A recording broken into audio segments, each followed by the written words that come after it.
Hello दोस्तों, कैसे हैं आप। अभी थोड़ा देर पहले हमने एक वीडियो अपलोड किया था जो हम रिवाइज़ कर रहे थे। कंजंक्शन ग्रामर, इंग्लिश ग्रामर को हमने कवर किया था क्राउन पब्लिकेशन की बुक से। और अब आइए हम आगे बढ़ते हैं।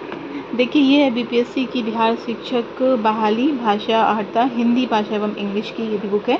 इससे हम कवर करने जा रहे हैं हिंदी भाषा के लिए जो इसमें व्याकरण है वो अंश। और ये देखिए, ये बुक जो है ये है doctor Ranjit Kumar Singh IAS AIR 49 rank था इनका। और ये हमारे प्रिय अध्यापक हैं इस वक्त, और हमेशा हमारे अच्छे जो हैं वो मैं इनको अपना आदर्श मानती हूँ। तो टीचर्स एग्ज़ाम क्रैकर सीरीज़ है ये किताब काफ़ी अच्छी है, भाग 1 और 1-2 के लिए। आप चाहें तो इस बुक को मंगवा सकते हैं। 375 रुपीज़ की ये बुक है। और अगर आप स्टॉल से लेते हैं, बुक स्टॉल से, तो आपको इससे थोड़ी रियायत पड़ती है। तो और एक चीज़ और बता रही हूँ, यहाँ पर ये है प्रभात एग्ज़ाम, ये इनका यूट्यूब इनका चैनल है जिस पर ये जो है सर जो है अपने यूट्यूब की क्लासेस करवाते हैं यूट्यूब से। और यहाँ देखते हैं प्रस्तुत पुस्तक जो बीपीएससी बिहार शिक्षक बहाली भाग अहर्ता बिहार में आयोजित प्राथमिक, माध्यमिक तथा उच्च माध्यमिक विद्यालयों के शिक्षक प्रतिभागियों के लिए लिखी गई है। तो ये तो बहुत अच्छी बात है। पुस्तक में बिहार लोक सेवा आयोग बीपीएससी द्वारा निर्धारित नवीनतम पाठ्यक्रमों को अध्यायवार अभ्यास प्रश्नों के रूप में प्रस्तुत किया गया है। पुस्तक में लगभग 3000 वस्तुनिष्ठ प्रश्नों का संकलन दिया गया है, जो पुस्तक की विशेषता है। तो पुस्तक के बारे में तो हमें मालूम हो गया। बिहार राज्य में विभिन्न उच्च पदों पर कार्य कर चुके डॉक्टर रंजीत कुमार सिंह शिक्षा विभाग एवं पंचायती राज विभाग के निदेशक पद पर कार्यरत थे। इससे पूर्व वे जिला पदाधिकारी सीतामढ़ी रह चुके हैं। और आपने पटना में मिशन 50 नामक संस्थान के माध्यम से सिविल सेवा परीक्षाओं के लिए 1850 से अधिक उम्मीदवारों को निःशुल्क प्रशिक्षण प्रदान किया। समाज के लिए किए गए उल्लेखनीय कार्यों के लिए उन्हें best leadership award, Mahatma Gandhi स्वच्छ सर्वेक्षण पुरस्कार सहित अन्य कई राष्ट्रीय अंतर्राष्ट्रीय पुरस्कारों से भी सम्मानित किया गया। तो ये बड़ी खुशी की बात है कि हम ऐसे टीचर्स की बुक अपने साथ रखे हैं जिनकी महानता हमें दिख रही है। आइए अब रिवाइज करते हैं। खासकर जब सर ने हम लोगों के लिए बनवाई है तो हमें इसका फ़ायदा उठाना चाहिए। देखिए, हिंदी का ये पोर्शन है, भाग ये अध्याय 8 है और ये पोर्शन है अव्यय। आइए अब देखते हैं इसमें है क्या। निपात और उसके कार्य, अव्यय का पद परिचय, परिभाषा। जिन शब्दों के रूप में लिंग, वचन, पुरुषकारक आदि के कारण कोई भी विकार उत्पन्न नहीं होता, उन्हें अव्यय कहते हैं। जिससे शब्द हर स्थिति में अपने मूल रूप में बने रहते हैं, अतः ऐसे शब्द अविकारी होते हैं, जैसे इधर उधर, जब तब, यहाँ वहाँ, अतः, अतएव, अवश्य, अर्थात चूंकि, और अरे, और, तथा, किंतु, परंतु एवं इत्यादि। और ये क्या है, अव्यय के भेद। अव्यय के 4 भेद होते हैं: क्रिया विशेषण, संबंध बोधक, समुच्चय बोधक, विस्मयादि बोधक। क्रिया विशेषण में क्या है, जिस शब्द से क्रिया विशेषण तथा अन्य क्रिया विशेषण शब्दों की विशेषता प्रकट हो। जिस शब्द से क्रिया विशेषण तथा अन्य क्रिया विशेषण शब्दों की विशेषता प्रकट हो उसे क्रिया विशेषण कहते हैं। जैसे सीता धीरे धीरे आ रही है, श्याम अभी खा रहा है। उपयुक्त वाक्य धीरे धीरे तथा अभी आने तथा खाने की क्रिया की विशेषता बताते हैं। वह बहुत धीरे चलता है, इस वाक्य में बहुत क्रिया विशेषण है क्योंकि यह दूसरे क्रिया विशेषण की धीरे की विशेषता बतलाता है। अब क्रिया विशेषण के भेद। प्रयोग के आधार पर क्रिया विशेषण के 3 भेद हैं।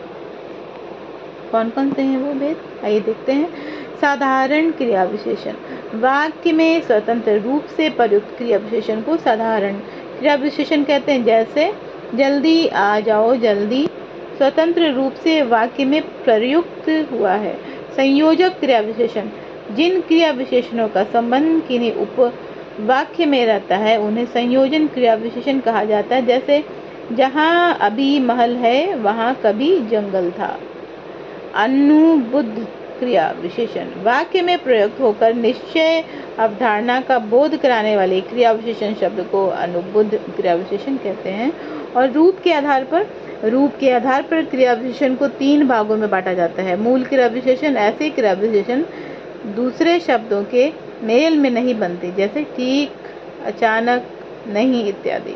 यौगिक क्रिया विशेषण क्या है? ऐसे क्रिया विशेषण जो किसी दूसरे शब्द में प्रत्यय अथवा जोड़ने से बनते हैं, जैसे मन से, जिससे, भूल से इत्यादि। स्थानीय क्रिया विशेषण ऐसे क्रिया विशेषण बिना रूपांतरण के किसी विशेष स्थान में आते हैं, जैसे क्यों अपना सिर खपाते हो। और अर्थ के आधार पर क्रिया विशेषण के 9 भेद होते हैं, इसको भी जान लेते हैं थोड़ा थोड़ा। कालवाचक क्रिया विशेषण जो शब्द क्रिया के समय के संबंध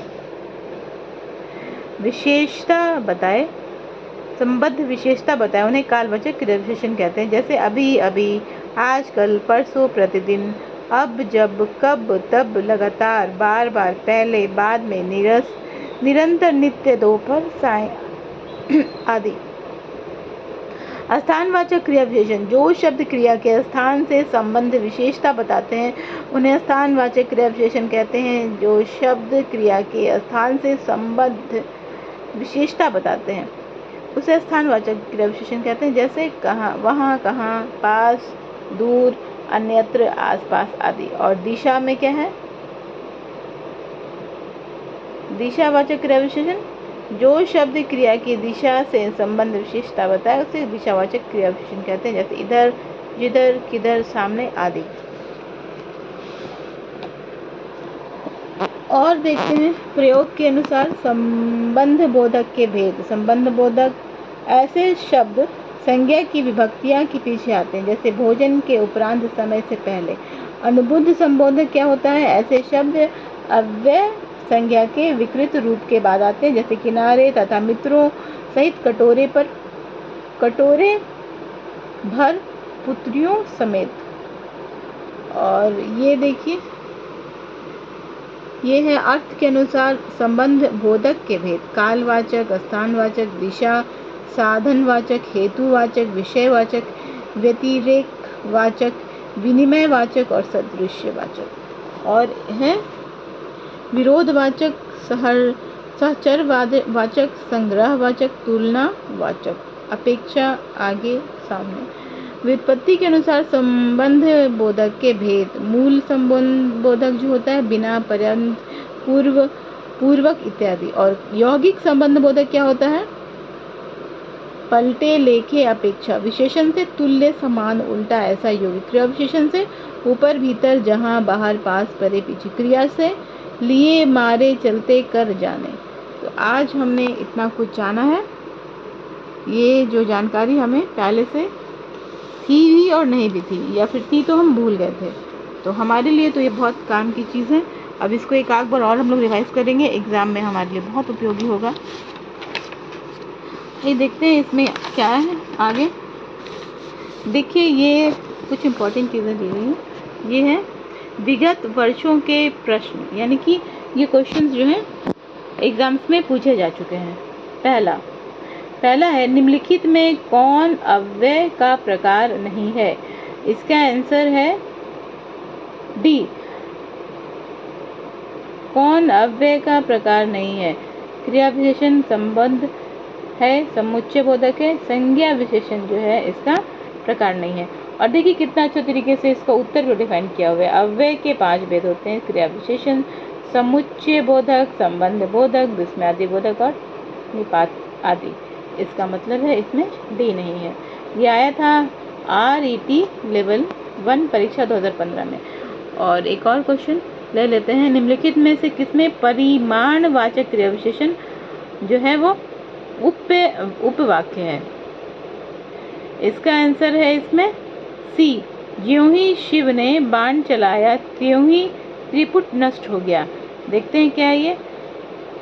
जो अभिकारी शब्द किसी क्रिया के परिमाण अथवा निश्चित संख्या का बोध कराते हैं उन्हें परिमाणवाचक क्रिया विशेषण कहते हैं, जैसे बहुत, अधिक, अधिकाधिक, पूर्णतया, सर्वथा, कुछ, थोड़ा, केवल, काफी, इतना, उतना इत्यादि। ये भी एग्जाम में आया है BSc भर्ती परीक्षा 2016 में। और थर्ड का क्वेश्चन देखते हैं।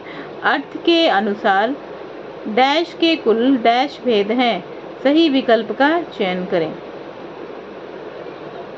इसमें इसका आंसर होगा बी, समुच्चय बोधक। अर्थ के अनुसार समुच्चय बोधक के कुल 8 भेद हैं। तो ये सारे क्वेश्चन हैं और हमें लगता है कि हमें ये सब कंप्लीट करना है। धीरे धीरे ही सही हम आगे बढ़ेंगे। और इधर से कुछ क्वेश्चन ले लेते हैं। ये देखिए, कौन सा समुच्चय बोधक अव्यय नहीं है? ये आया था UPSC वन रक्षक की परीक्षा में 2018 में द्वितीय पाली में क्वेश्चन पूछा गया था। अब देख लें कि इस टाइप के क्वेश्चन आते हैं, इनका लेवल, ताकि हमारे लिए भी अगर क्वेश्चन सेटर कुछ इस टाइप के क्वेश्चन पूछ ले तो हम डरे नहीं, इसको अटेम्प्ट करें क्वेश्चन को। इसका होगा आजम अर्थात अतएव अथवा समुच्चय बोधक अव्यय है। आजम जो है शब्द समुच्चय बोधक नहीं है। समुच्चय बोधक अव्यय वे शब्द होते हैं जो दो या दो से अधिक वाक्यों या पदों को परस्पर जोड़ते हैं। ये जो है आजन्म जो है, सॉरी आजन्म लिखा हुआ है, आजन्म जो है वो किसी चीज़ को जोड़ नहीं रहा है। अर्थात, अतएव, अथवा ये सब जोड़ते हैं। अर्थात ऐसा करते हैं, अर्थात ऐसा हुआ था, अर्थात इसका अर्थ ये निकलता है। तो ये सारी चीज़ें एक दूसरे को जोड़ती हैं। और अब आगे बढ़ते हैं। आज की तालीम भी इसी दौड़ में साथ दे रही है। वाक्य में निपात है। वाक्य में निपात क्या है? इसका आंसर बताइए। इसका आंसर होगा आज इसमें, इसका आंसर होगा भी। आज की तालीम यानी कि स्टडी एजुकेशन भी इसी दौर में साथ दे रही है, इसी दौर में साथ दे रही है। वाक्य में बी होगा। ये आया था केंद्रीय शिक्षक पात्रता परीक्षा 2019 में क्वेश्चन आया था।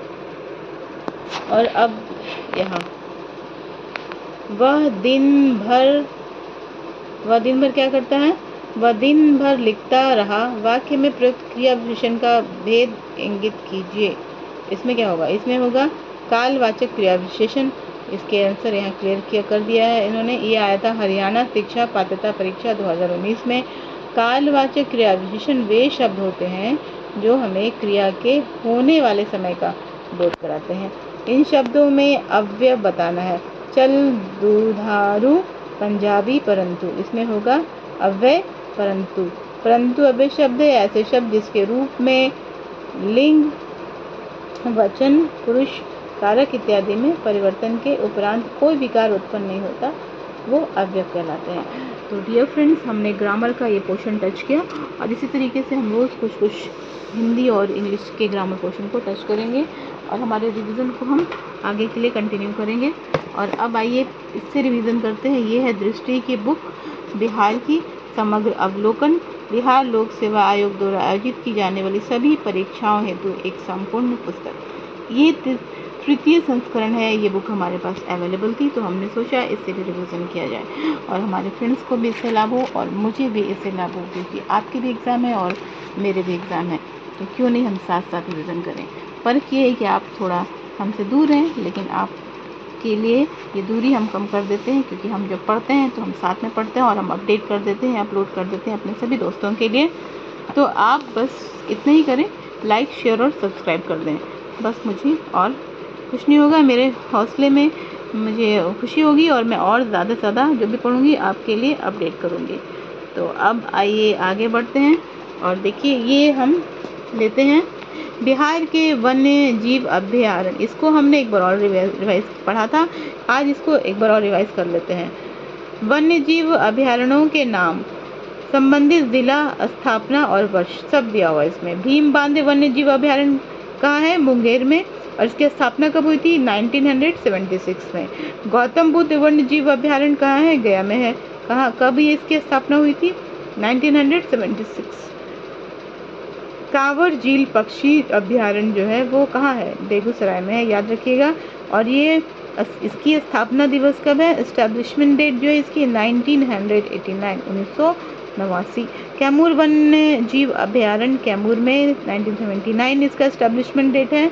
और नागी डैम पक्षी अभयारण्य जमुई में है, 1987 में इसकी स्थापना वर्ष है। और नकटी डैम पक्षी अभयारण्य जमुई में है, 1987 में इसकी स्थापना वर्ष है। पंत राजगीर वन्य जीव अभयारण्य नालंदा में है और इसका स्थापना जो वर्ष है ये कौन सा है? 1978। ये हमारे एग्जाम में पूछे जा सकते हैं, ये इम्पोर्टेंट क्वेश्चन है, इसलिए आप इसको स्क्रीनशॉट कर लें। देखिए मैंने ऐसे लगा दिया है, आप इसको प्लीज़ स्क्रीनशॉट कर लें, आपको काम देगा ये। और आप नोट कर लें, जो चीज़ इम्पोर्टेंट लगती है उसको आप नोट कर लिया करें। वाल्मीकि वन्य जीव अभयारण्य पश्चिमी चंपारण 1978। उदयपुर वन्य जीव अभयारण्य पश्चिमी चंपारण में है ये, और ये 1978 में ये स्थापना वर्ष इसका है। विक्रमशिला गंगे डॉल्फिन वन्य जीव अभयारण्य भागलपुर में कब हुआ था? ये 1991 में। और गोगीबिल पक्षी विहार कहाँ है? कटिहार। इसकी डेट नहीं दी है, और आप अगर आपको पता है तो आप जो है, अच्छा इसमें देखिए कुछ नोट दिया हुआ है। गोगीबिल, अच्छा CAG of India government of Bihar report में ये 2018 बताया गया है, लेकिन शायद इसमें कोई डाउट है इसलिए इसको यहाँ पर पुट नहीं किया है। आप चाहें तो एक बार इसको देख सकते हैं। गोगीबिल बिहार का प्रथम कम्युनिस्ट रिजर्व कांवर झील बिहार का प्रथम रामसर स्थल है। तो ये कितनी इंपॉर्टेंट चीज़ थी जो हमें अभी मालूम हुई, और इसके साथ साथ कुछ और भी देख लेते हैं। आइए एक दो चीज़ और रिवीजन कर ली जाए। यहाँ से स्टार्ट करते हैं। सर्वाधिक नगरीय जनसंख्या कहाँ है? पटना 43.07%। न्यूनतम नगरीय जनसंख्या समस्तीपुर 3.47%। कुल जनसंख्या में अनुसूचित जाति 15.9%। सर्वाधिक अनुसूचित जाति जनसंख्या वाला जिला जो है वो गया है।